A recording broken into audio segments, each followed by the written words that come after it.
నేడు doctor BR Ambedkar Konaseema జిల్లాలో చంద్రబాబు పవన్ కళ్యాణ్ పర్యటించనున్నారు. జిల్లాలోని పలు ప్రాంతాల్లో ఎన్నికల ప్రచారం నిర్వహించనున్నారు. అమలాపురం అంబాజీపేటలో ఏర్పాటు చేసే బహిరంగ సభలో పాల్గొంటారు. జనసేనకు పట్టున్న అమలాపురం పి గన్నవరం నియోజకవర్గాల్లో తొలి విడత పర్యటనలో భాగంగా ఇద్దరు నేతలు పర్యటించి ఆయా పార్టీల కేడర్లో జోష్ నింపనున్నారు. ఇవాళ జరిగే ఉభయ నేతల సభకు భారీగా జనాన్ని తరలించేందుకు సన్నాహాలు చేసుకుంటున్నారు. అంబాజీపేటలో బహిరంగ సభ ముగిసిన తర్వాత చంద్రబాబు పవన్ కళ్యాణ్ ఒకే వాహనంలో అక్కడి నుంచి రోడ్ షో నిర్వహిస్తూ అమలాపురం గడియార స్తంభం సెంటర్లో నిర్వహించే సభాస్థలికి చేరుకుంటారు. సుమారు 6 కిలోమీటర్ల మేర జరిగే రోడ్ షోకి జనం భారీగా హాజరవుతారనే అంచనా వేస్తున్నారు.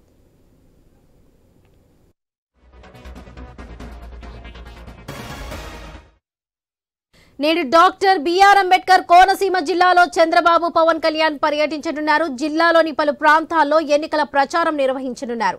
అమలాపురం అంబాజీపేటలో ఏర్పాటు చేసే బహిరంగ సభలో పాల్గొంటారు. జనసేనకు పట్టున్న అమలాపురం పి గన్నవరం నియోజకవర్గాల్లో తొలి విడత పర్యటనలో భాగంగా ఇద్దరు నేతలు పర్యటించి ఆయా పార్టీల కేడర్లో జోష్ నింపనున్నారు. ఇవాళ జరిగే ఉభయ నేతల సభకు భారీగా జనాన్ని తరలించేందుకు సన్నాహాలు చేసుకుంటున్నారు. ఇక అంబాజీపేటలో బహిరంగ సభ ముగిసిన తర్వాత చంద్రబాబు పవన్ కళ్యాణ్ ఒకే వాహనంలో అక్కడి నుంచి రోడ్ షో నిర్వహిస్తూ అమలాపురం గడియార స్తంభం సెంటర్లో నిర్వహించే సభాస్థలికి చేరుకుంటారు. సుమారు 6 కిలోమీటర్ల మేర జరిగే ఈ రోడ్ షోకి జనం భారీగా హాజరవుతారని అంచనా వేస్తున్నారు. ఇదే విషయంపై మరింత సమాచారం మా ప్రతినిధి గణేష్ అందిస్తారు. ఎస్ గణేష్, చెప్పండి. గత ఎన్నికల్లో అమలాపురం నియోజకవర్గం పి గన్నవరం నియోజకవర్గంలో వైసీపీ పాగా వేయడం జరిగింది. కానీ ఈసారి ఖచ్చితంగా గెలవాలన్న లక్ష్యంతో కూటమి అడుగులు వేస్తుంది. దాంట్లో భాగంగానే చంద్రబాబు పవన్ కళ్యాణ్ ఒకే వేదిక మీద ఇవాళ పి గన్నవరం నియోజకవర్గం అమలాపురం నియోజకవర్గాల్లో ఎన్నికల ప్రచారాన్ని నిర్వహించబోతున్నారు. ఇప్పటికే కోనసీమ జిల్లాలో కూటమిని స్ట్రాంగ్ గా చేయడంలో చంద్రబాబు పవన్ కళ్యాణ్ సక్సెస్ అయ్యారు. అయితే ఈ సభల ద్వారా ఒకవేళ కూటమి అధికారంలోకి వస్తే ఏం చేయబోతుందన్న అంశాలతో పాటుగానే రాష్ట్ర ప్రభుత్వం వైఫల్యాలను ఎండగట్టేందుకు చంద్రబాబు పవన్ కళ్యాణ్లు ఇవాళ ప్రసంగించబోతున్నారు.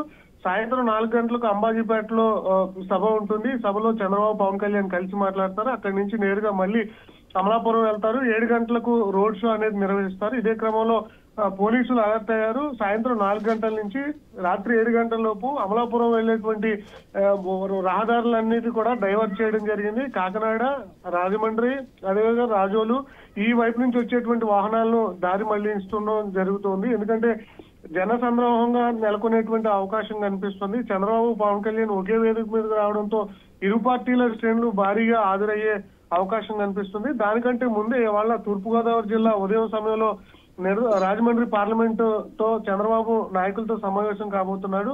రాజమండ్రి రూరల్ సిటీతో పాటు రూరల్, అదేవిధంగా రాజానగరం, అనపర్తి, కొవ్వూరు, గోపాలపురం, నిడదవోలు ఈ 7 నియోజకవర్గాల నేతలతో చంద్రబాబు మాట్లాడబోతున్నారు. ఎందుకంటే రాజమండ్రి పార్లమెంట్ లో గత ఎన్నికల్లో ఎంపీ భరత్ గెలవడం జరిగింది. ఈసారి పురంధేశ్వరిని కూటమి అభ్యర్థిగా నిలబెట్టారు కాబట్టి అక్కడక్కడ కొన్ని సమస్యలు ఎదురవుతున్నాయి. ఇటీవల మనం చూసాం రాజానగరం నియోజకవర్గంలో టీడీపీ, బీజేపీ శ్రేణులకు మధ్య కొంత గొడవలు చెలరేగినటువంటి అంశం చూసాం. అదేవిధంగా గోపాలపురం, నిడదవోలు నియోజకవర్గంలో కూడా అదే పరిస్థితి నెలకొంది. అనపర్తి నియోజకవర్గంలో బీజేపీ టికెట్ కేటాయించడంతో టీడీపీ నేత రామకృష్ణారెడ్డి ఆందోళన వ్యక్తం చేస్తూ ప్రజాభిప్రాయ సేకరణ చేపట్టడం. మొన్న జరిగినటువంటి నల్లజర్ల సభలో కూడా ఆయన పిలిచి చంద్రబాబు మాట్లాడి టికెట్ మళ్ళీ నీకే ఇచ్చేటట్టు చేస్తామని చెప్పి హామీ ఇవ్వడంతో రామకృష్ణారెడ్డి కూడా తన టికెట్ ప్రయత్నం కోసం ఎదురు చూస్తున్నారు. మేబీ ఇవాళ రేపట్లో అధికారిక ప్రయత్నం ఉండొచ్చు అనేది సంకేతంగా నిలుస్తుంది. రాజమండ్రి పార్లమెంట్ లో ఖచ్చితంగా టీడీపీ కూటమి ఖచ్చితంగా గెలవాలన్న లక్ష్యంతో ఉదయం సమయంలో అయితే చంద్రబాబు ఈ రాజమండ్రి పార్లమెంట్ నేతలతో సమావేశం అవుతారు.